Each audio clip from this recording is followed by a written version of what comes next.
लगा है जाना आज कलम हमारा फातिमा किस नंबर 17। बालाज जी बालाज की जान। वो दोनों उस वक्त बालकनी में खड़े थे। भैया ने अपने भरे भरे वजूद को दुपट्टे से ढांप रखा था जिसे पीछे से बालाज ने अपने हिसार में लिया हुआ था। 6 मंथ प्रेगनेंसी की वजह से वो आजकल काफ़ी चिड़चिड़ी रहती थी। बालाज तो कभी कभी हल्कान होकर उसके सामने हाथ जोड़ लेता था। आप सुबह कैसे बात कर रहे थे फ़ोन पर? चेहरा थोड़ा पीछे की तरफ करते नजरें उन सहराना काली आंखों में गाड़े इश्तियाक से इस तरफ साथ दिया पर मुकाबल का तो जैसे हल्क तक कड़वा हुआ था। शोना ऑफिस का फ़ोन था, तुम छोड़ो उसे। वो वालहाना नज़र से उसके चेहरे को देखते गोया हुआ जहाँ ममता का नूर दमक रहा था। बिया ने उसे खुद से दूर किया और घूरा। आपको कोई खुशी नहीं है न मेरे बच्चे की। अपने पेट पर हाथ रखे ग्रीन आंखों में नमी लिए वो मुंह चिढ़ा के बोली। भला ये एक गहरा सांस हवा में खारिज किया। ये डेंजर वाला मूड स्विंग था जो बलाशाह की समझ से बाहर था। अब वो कुछ भी कर ले जानते था ये सारे फ्री लड़की अब उसकी कोई बात नहीं सुनेगी।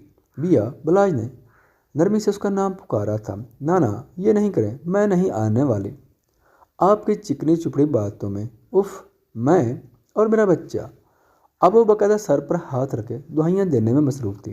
भैया यार, तुम्हारा अपॉइंटमेंट लिया था पार्लर का, फिर शॉपिंग पर जाना था और रेस्टोरेंट में डिनर का सोचा था, पर तुम तो रो रही हो, कैंसिल कर दूँ सब।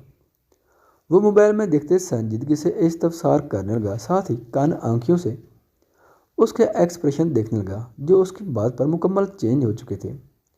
वो तेजी से उसकी तरफ बढ़ी। बलाज, मैं तो नहीं रो रही। कौन रो रहा है?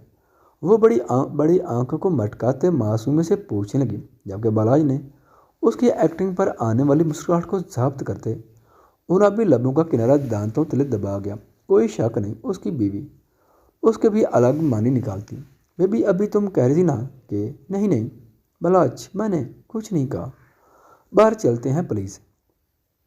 अभी बलाज की बात मुकम्मल भी ना हुई थी जब बिया ने उसकी बात काट के जल्दी से कहा, साथ ही हाथ पकड़ के बाहर चलने का इशारा किया। वो मुस्कुराता इस बात में सर हिलाए उसके फूले गालों पर बारी बारी लाभ रखते उसे अपने हिसार में लिए बाहर की तरफ बढ़ा। Shopping mall. बलाज, आप एक्साइटेड क्यों नहीं हैं? वो चीखी तो आसपास खड़े साहब की नज़रें उन पर उठी जिस पर वो एक्सक्यूज़ करता उसका हाथ पकड़े शॉप से निकल गया। अब वो उन सबको क्या समझाता कि उसकी बीवी को एक बार फिर से वही दौरा पड़ चुका है। शोना एक्साइटेड तो और क्या करूं? वो उसका हाथ पकड़े वजह ही चेहरे पर बेचारगी तारी करते गोया हुआ। नो वे, जाएं अंदर और जाकर शॉपिंग करके आएं। देखो तो ज़रा कितनी एक्साइटमेंट है आपको बेबी की। सीने पर हाथ बांधे अपनी छोटी सी सुर्ख होती नाक चढ़ाए वो हकमाना अंदाज में बोले, मैं बलाज को तो सदमा ही लग गया था। कहाँ उसने आज तक अपनी शादी की थी, कुजा के वो बच्चे की करता और फिर क्या भरोसा वो उसकी अजीम बीवी को पसंद आए भी नहीं तो कौन आपके अलावा। वो घुरते मुकाबले को टेंशन में डाल गई थी और खुद खामोशी से कुर्सी पर बैठ गई। बालाज, 2 गार्ड्स उसके साथ छोड़े, 2 को लिए अंदर की तरफ बढ़ गया। ये क्या शॉपिंग की है आपने? वो जो सुकून से ऑरेंज जूस पी रही थी बालाज को बाहर आते देखे सीधी होकर शॉपिंग देखने लगी, पर रैपर्स का टाल देख उसकी दबी दबी चीख निकली। तुमने कहा था ना ना एक्साइटमेंट में शॉपिंग करनी, तो मैंने एक्साइटमेंट में पूरी रो खरीद ली और तुम लोग क्या खड़े देख रहे हो? हेल्प करो उनकी। बिया को खुशी से जवाब देता वो गार्ड की तरफ घूमा जो खामोशी से तमाशे देख रहे थे। पर इतना सारा सामान उन 2 गार्ड के लिए उठाना बहुत मुश्किल था। वो उसे बैलेंस करने में हलकान हो रहे थे। डार्लिंग, अब खुश होना। वो नीज के बल बैठता उसके नाजुक हाथों को हाथ में भरे प्यार से पूछने लगा जो सदमे की कैफियत में उसे देख रही थी। बलाज, आपको शर्म नहीं आई ज़रा सी भी? वो खुशमगीन नज़रों से घूरते हुए बोली, अब मैंने क्या कर दिया? वो जो समझ रहा था अब उसकी बीवी खुश हो जाएगी, पर नहीं, यहाँ तो उल्टी गंगा बह रही थी। उस वक्त उसका दिल चाह रहा था वो यही 3rd फ्लोर से नीचे छलांग लगा ले, क्योंकि ये काम भी इतना मुश्किल नहीं था जितना उसकी क्रेजी बीवी को हैंडल करना। क्या कर दिया आपने? ऐसे शॉपिंग की है जैसे कोई बोझ उतारा हो सर से। मैं जानती थी आप ऐसा ही कुछ करेंगे। मैं आपसे हरगिज़ बात नहीं करूँगी, जय यहाँ से। इतना कुछ करने के बाद भी वो उसके छोटे से दिमाग से ये बात निकाल नहीं पाया था। अपनी सारी फ्रस्ट्रेशन को अपने अंदर सुलाते चेहरे पर मुस्कुराहट लाए। उसके हाथों पर ग्रिफ सख्त कर गया था। सॉरी ना यार, नेक्स्ट टाइम ख्याल रखूँगा। ओह, फूड कोर्ट चलें। आपके साथ कहीं नहीं जाऊंगी, अदा जान के साथ जाऊंगी, वो नुरटेपन से बोली। तो बालाज ने उसे शदीद नज़रों से घूरा। इस वक्त क्या तुम्हारा अदा आसमान से नाजिल होगा? बहुत कोशिश के बाद भी लहजे में गम और गुस्से का मिला जुला अंसर नुमाया था।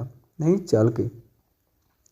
आजर की आवाज़ पर बालाज चौंक के मुड़ा, जबकि आजर और साद को मुस्कुराते चेहरे के साथ देख उसके माथे पर बिलों का जाल बिछाता था। और साथ भाकर बिया से लिपटते उसके गालों पर बोसा देकर बालाज की नज़र में सबसे नापसंदीदा फेल कर चुका था। उसकी हरकत पर बालाज ने लब भींच लिए, जबकि आजर उसके बिगड़ते तासुरात से लुत्फ अंदोज होता उसके सामने आकर रुका था। तुम्हारे नज़दीक मियाँ बीवी की प्राइवेसी का कोई मतलब है भी या नहीं? एक एक लफ्ज़ चबा चबा के कहता, बज़ाहिर मुस्कुराते सुर्ख चेहरा लिए संजीदगी से इस्तफसार किया, जिस पर आजर को तो ऐसा ही महसूस हुआ जैसे उसे कच्चा चबाने की ख्वाहिश उसे पूरी की गई है। अहम, तुम्हारा मतलब माल के बीचों बीच मियाँ की प्राइवेसी? आजर ने नाफहम तासुरात लिए पूछा, साथ ही होंठों पर दिल जलाने वाली मुस्कुराहट रख साथ ही। वैसे ये तो माल है, मेरी गुड़िया घर भी बुलाएगी तो मैं फ़ौरन आ जाऊँगा। मैं तुम्हारा और तुम्हारे बेटे की अपने घर में नो एंट्री करवा दूँगा। मेरी बीवी के भाई देख लेना। बलाई ने गुस्से से कहा, जो उसे सहज करने का कोई मौका हाथ से जानने नहीं देता था। वजह बालाज के नज़दीक बहुत नामाकूल थी, पर आज़र के हिसाब से बालाज ये डिज़र्व करता है, क्योंकि उसने तो प्यार से शुरुआत करनी चाहिए थी। जब बिया की प्रेगनेंसी के स्टार्ट में आज़र ने बहुत ही प्यार से बालाज से सिफारिश की थी कि वो बिया को कुछ दिनों के लिए उसके घर छोड़ दे, जिस पर बालाज ने फ़ौरन हाँ कर दी। पर अगले दिन मॉर्निंग में ही ईशा से आज़र को पता चला कि रात को बालाज और बिया की फ़्लाइट थी, जो बालाज ने अर्जेंट बुक करवाई थी, और वो दोनों न्यूयॉर्क चले गए। उसके बाद 2 महीने वो अपनी बहन की शक्ल देखने के लिए तरस गया था। साथ ही अपने सरफरे बहनोई की बकवास भी सुननी पड़ी थी, जो दिल जलाने के लिए काफ़ी थी। उसके बाद जब से वो यहाँ वापस आए थे, आज़र वक्तन फ़वक्तन बालाज का खून जलाने के लिए ऐसे ही काम क्या करता था। शौक से करना मेरी बहन के शुगर, पर फिर रात में बाहर सोने के लिए तैयार रहना।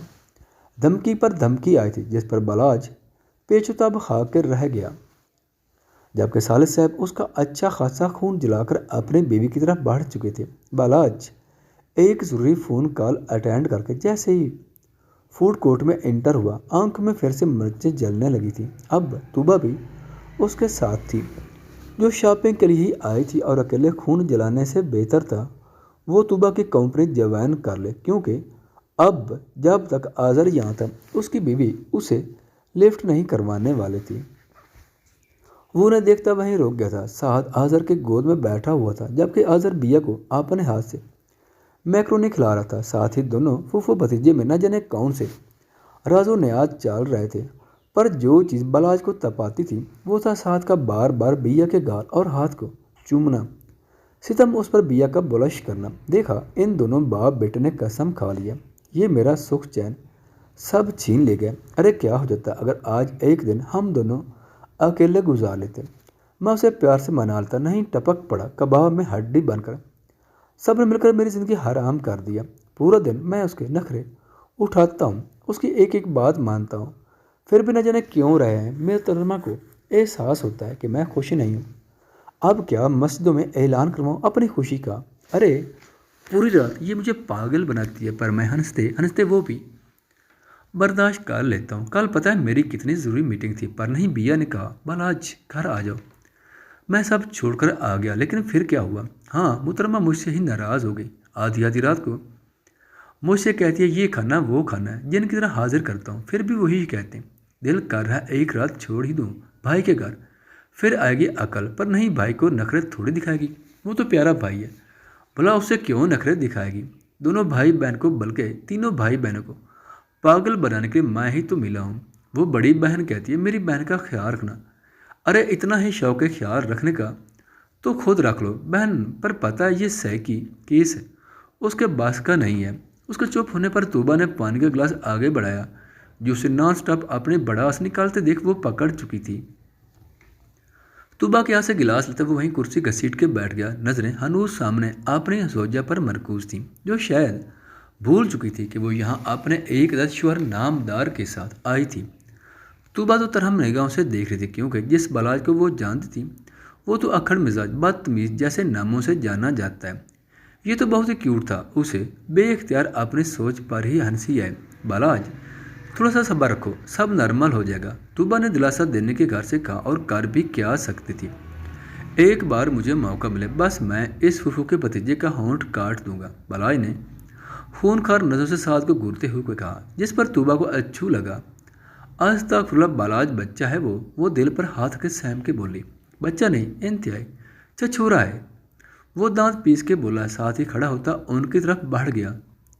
जिस पर तूबा एक नज़र उसे देखते कंधे उचका गई, क्योंकि उसे समझाना पत्थर पर सर फोड़ने के मुतरादिफ था।